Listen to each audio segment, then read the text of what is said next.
Have you ever been curious about bare root plants and not really sure what they look like or what to do with them?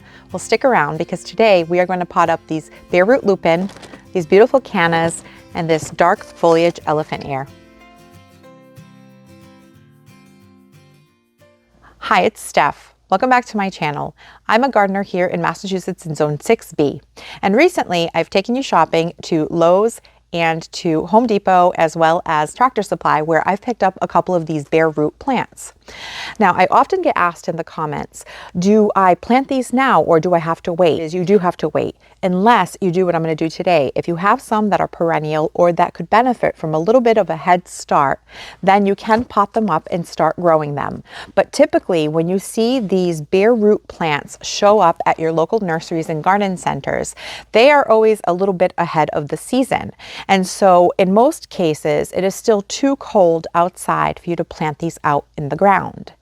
So what you can do is two things. You can either wait until your last frost date has passed in your zone, or you can pot them up in some potting mix and put them in a sunny window to give them a little bit of a head start. Now, some things do benefit from a little bit of a head start.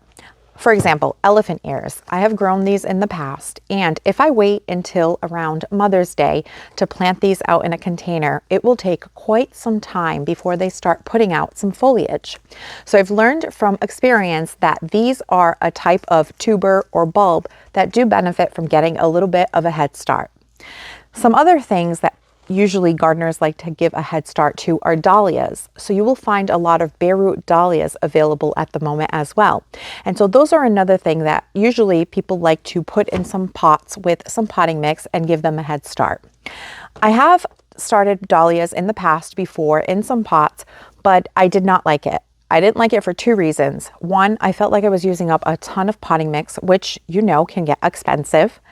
And secondly, it was giving me a lot of extra work. I was having to pot up these tubers, baby them, water them, and so forth, and I didn't enjoy it. So I decided that I was just going to wait until my last frost date passed and I would just plant them directly in the ground. And yes, I do get dahlia flowers blooming a little bit later than other people who maybe started them sooner in some pots, but I'm okay with that. The extra 2 or 3 weeks that I have to wait is not worth all of the effort and extra expense that I had with potting soil.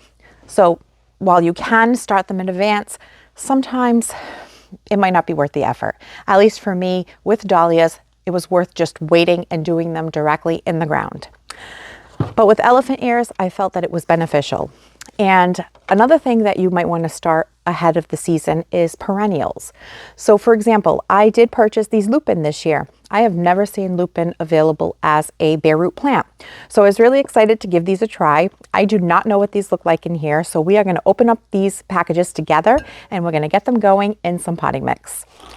So let's start with the lupine and see what we've got.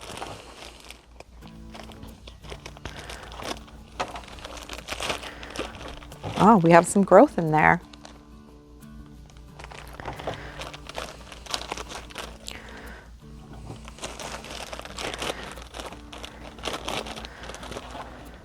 So it's a good idea to have something below to catch all of the potting mix or peat mix that's in here.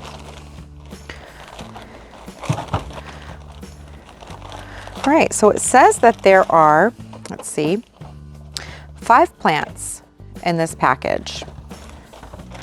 So we're going to carefully tease them apart. And we're going to see how big of a container we need to pot them. Look, there's some roots. They have a long taproot lupine, and this looks pretty good.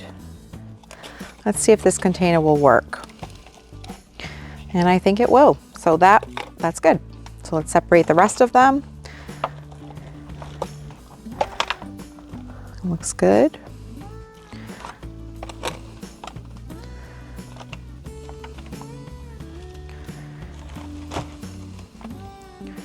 This one has a little bit of this molding going on, so we just want to pick that apart. But it has some shoots and some roots. Yeah, not bad. If you're not sure about how to plant your bare roots in containers, you can always refer to the packaging that came with your plant, and it'll give you information such as the hardiness zone, the light conditions, as well as how deep to plant them in the ground. I'm going to use these same instructions to plant them in my container. So here it tells you, you want to set the plant in place so that the crown part of the plant where the root meets the stem is level with the soil surface. So that is exactly what we're doing. When working with bare root perennials, many times the instructions will indicate that you should soak the bare roots from anywhere from 15 minutes to a half hour to rehydrate those roots. However, these lupin were packed in a medium that felt pretty moist, so I skipped this step as I didn't think it was necessary.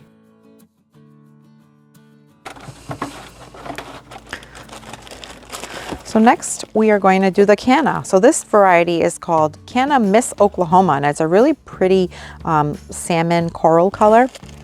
So let's see what these look like. I did grow Cannas a couple of years ago, but I grew them from seed. So, which they did really well from seed. But this will be my first time growing them from a tuber. And there should be, it looks like 2 in this package.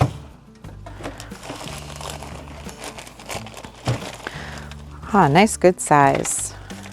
So this is 1, and this one's a little smaller, 2. Now, I'm not familiar with these tubers. Like I said, I've grown them only from seed, but just by looking at this, you can kind of tell that the roots are going to go downward and all of these new growth points are going to point upward. So that is how I'm going to pot it in my container. The instructions for planting Canna rhizomes in ground state to plant them about 3 to 4 inches below the soil line and to plant them on their side, and they will find their way to the sun. However, I was planting them in a container and the instructions weren't very clear. So after doing a little bit more research, it looks like if you're planting them in a container, you want to have them 1 to 2 inches below the soil. So I did go ahead and plant them in my container a bit deeper. And this beautiful black magic elephant ear. It's a dark foliage elephant ear, and I had originally bought 2 of these, but a friend of mine really liked it, so I gifted her one. When you plant elephant ear bulbs, you want to look for the pointy side. It almost looks like a little eye or a little nipple, and you want to face that upward. And when you plant them in your pot, you want to plant them deep enough to have at least 1 inch of soil above them. When you're done potting everything up, you want to give them a good drink of water and find a sunny window or some grow lights to place your plants underneath. Here I'm using a south-facing sunny window in my unheated basement to let my plants grow. Well, I hope that this video was helpful in showing you what a bare root plant is and what to do with them. Buying plants in bare root is a really affordable way to buy plants and to grow your garden. When you're buying a bare root plant, you're essentially buying a plant that is in a dormant state. And so you can wait until your last frost date passes in order to plant them out in the garden or in a container. But what we did today was we planted them in some potting soil to give them a bit of a head start. So in a few weeks, these will start waking up, and then we can just plant them out in the containers or in the garden as soon as the weather has warmed up. And by then, we'll already have some growth from these tubers or bulbs. So this gives you a bit more of a head start and will get you to enjoy your plants a lot sooner. So I hope that this was helpful. If you enjoy this video, if you could please give me a thumbs up. Thanks for hanging out, and I'll catch you in the next one. Thanks for watching this video. If you liked it, please hit the thumbs up button. And please consider subscribing so you don't miss any of my future videos. And we'll see you soon.